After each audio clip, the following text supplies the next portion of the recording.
And you see, when you come to the Thatcher period, this is what's so interesting.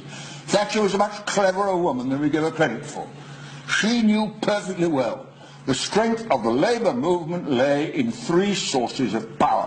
One was the trade union movement. So she took on the miners, described these courageous and skilled people as the enemy within. For God's sake, what an insult to the people who built our economy in the sweat of their labour.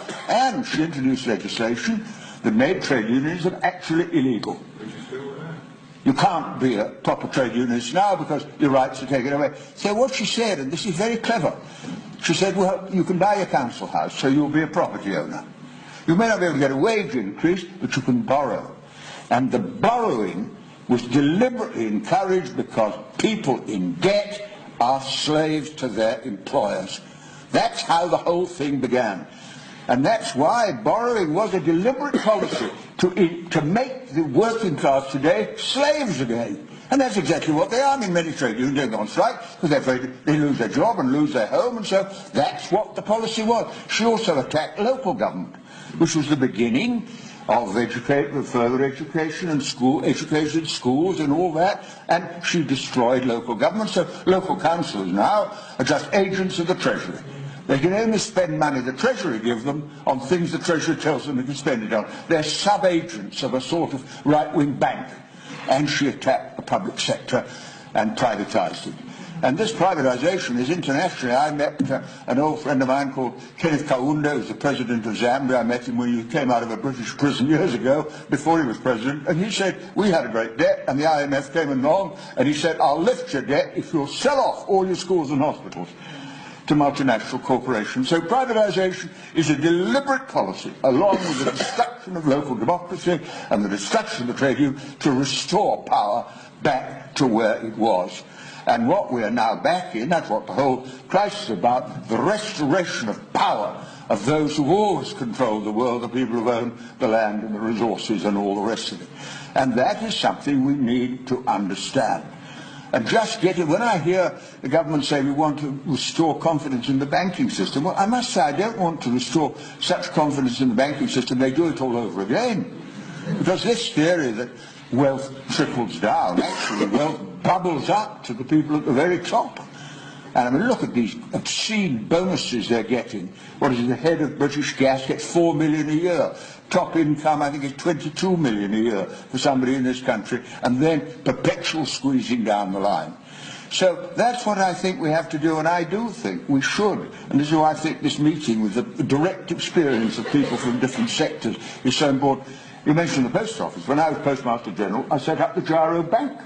It became the 6th biggest bank in Britain, and I tell you one thing, and that was without nationalising anybody. I tell you one thing, the Gyro Bank would have not played the game of the bankers in London. So what did Thatcher do? She sold it to Alliance and Leicester, closed it down. And that was because she was not prepared to see public enterprise survive even when it succeeded. And so what we have to do is to have a long-term plan in our mind. Mind you, the short-term battle is going to be a big one.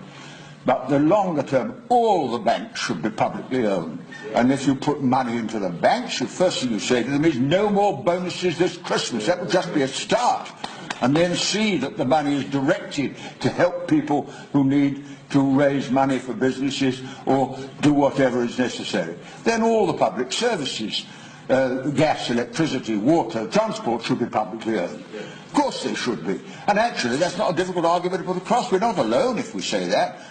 Tory and former Thatcherite minister said to me at the time when on a television programme it was a catastrophe to privatise the railways. Well, if they think it, have thought Labour might have thought the same too.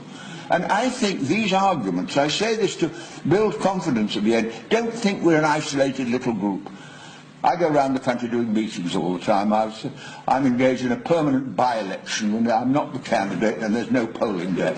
And what really pleases me is the way the arguments you've been put tonight put into any audience, and you'd be surprised how much support there is. They don't want the war, they don't want privatisation, they don't want pensions and needs tests, they don't want students saddled with debt, they don't want civil liberties taken away, they do want labour properly able to play its role. So we're not alone.